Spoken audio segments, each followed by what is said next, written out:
बिस्मिल्लाहिर्रहमानिर्रहीम। अस्सलाम वालेकुम दोस्तों, उम्मीद करता हूँ आप बिल्कुल ठीक ठाक होंगे। आज है 3 जून सन 2024 और दिन है पीर का सोमवार का। आज की वीडियो में मैं आपके साथ तफसील शेयर कर रहा हूँ कि अगर आप इस वक्त मौजूदा वक्त में अपना वीज़ा रीन्यू करवाते हैं, अपना रेसिडेंसी कार्ड जो है वो रीन्यू करवाते हैं, बनवाते हैं, तो उसके ऊपर टोटल ख़र्चा जो है वो कितना आ रहा है। यहाँ पर मैं कुछ चीज़ें जो हैं वो आपके साथ पहले क्लियर करता चलूँ कि यहाँ पर जो मैं फ़ीस आपको बता रहा हूँ इसमें अरबाब की अरबाबी शामिल नहीं है, इसमें आपका जो PRO आपसे कलेक्ट करता है वो शामिल नहीं है, इसमें जो खसूसी वीज़े हैं वो शामिल नहीं है, इसमें जो हाई क्लास के वीज़े हैं उनकी तफसील जो है इसमें शामिल नहीं है।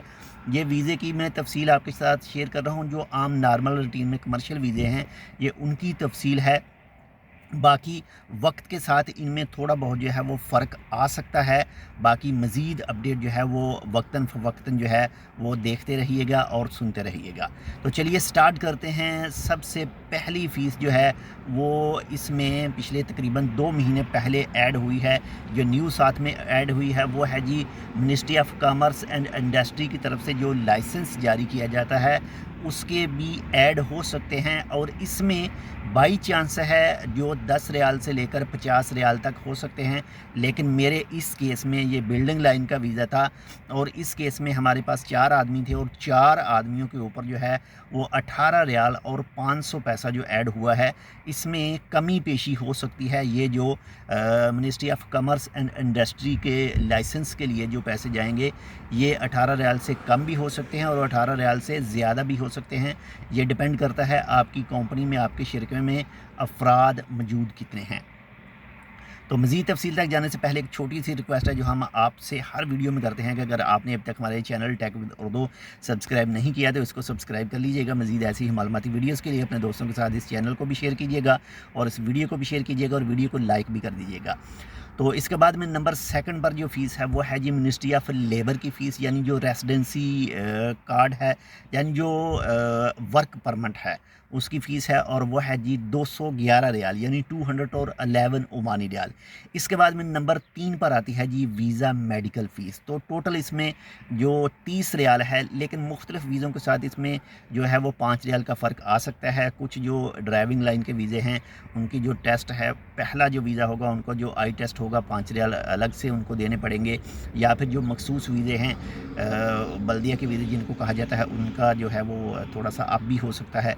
लेकिन यहाँ पर हम जो बिल्डिंग लाइन के वीज़े की बात कर रहे हैं तो इसकी फ़ीस टोटल है 30 रियाल यानी 30 ओमानी रियाल। इसके बाद में आ जाता है जी वीज़ा फ़ीस। तो वीज़ा फ़ीस जो है वो टोटल 20 रियाल है, 20 रियाल है। और इसके बाद में आ जाता है जी जो रेसिडेंसी कार्ड की फ़ीस है जो रॉयल ओमान पुलिस कलेक्ट करती है तो वो है जी 11 ओमानी रियाल। अगर इन सब को टोटल करते हैं तो ये बन रहे हैं जी 290 रियाल एंड 500 पैसा, यानी 290 रियाल और 500 पैसा ये टोटल आ रहा है। बाकी आपका अरबाब आपसे अरबाबी कितनी लेता है वो अलग से शामिल होगी इसमें। आपका PRO अगर आपको पताका बनवा कर देता है तो उसका जो चार्ज होगा वो अलग साथ में शामिल होगा। इसी के साथ ही मखसूस वीज़े हैं उनकी अलहदा से होगी। लेकिन ये जो आपको तफसील मैं बता रहा हूँ इसमें अप डाउन थोड़ा बहुत हो सकता है, वक्त के साथ में भी हो सकता है, इलाकों के लिहाज से थोड़ा बहुत फ़र्क हो मेडिकल फ़ीस में, या फिर इसी तरह के कुछ जो मखसूस वीज़े हैं उसमें हो सकता है एक्सरे के फ़ीस जो है वो अलग से ली जाए। लेकिन ये बिल्डिंग लाइन का वीज़ा है जिसकी तफसील मैं आपके साथ शेयर कर रहा हूँ। बहुत ज़्यादा अपना ख्याल रखिएगा, आपके साथ जो अटैच है उनका लाजमी ख्याल रखिएगा। और ये भी चीज़ यहाँ पर आपको क्लियर करता चलूँ कि अगर आप अपना वीज़ा जो है वो रीन्यू नहीं करवाते हैं, यानी आपका जो मसादे का महीना है वो भी ख़त्म हो चुका है। जब मसादे का महीना है तो तब आपको कोई फ़ाइन नहीं पड़ेगा, ना वीज़ा का पड़ेगा, ना आपको रेसिडेंसी कार्ड का पड़ेगा, ना ही मिनिस्ट्री ऑफ लेबर का पड़ेगा। लेकिन अगर आपका वीज़ा जो है वो एक्सपायर हो जाता है और मसादा का महीना चला जाता है और आप 2nd मंथ में शामिल हो जाते हैं तो तब आपको दोनों महीनों का जो फ़ाइन है वो पे करना पड़ेगा। तो फ़ाइन के हवाले से तफसीली वीडियो जो है वो चैनल पर मौजूद है, आप वो भी देख सकते हैं। तो इंशाल्लाह मिलते हैं आपसे दूसरी अपडेट के साथ, तब तक के लिए अल्लाह हाफ़िज़।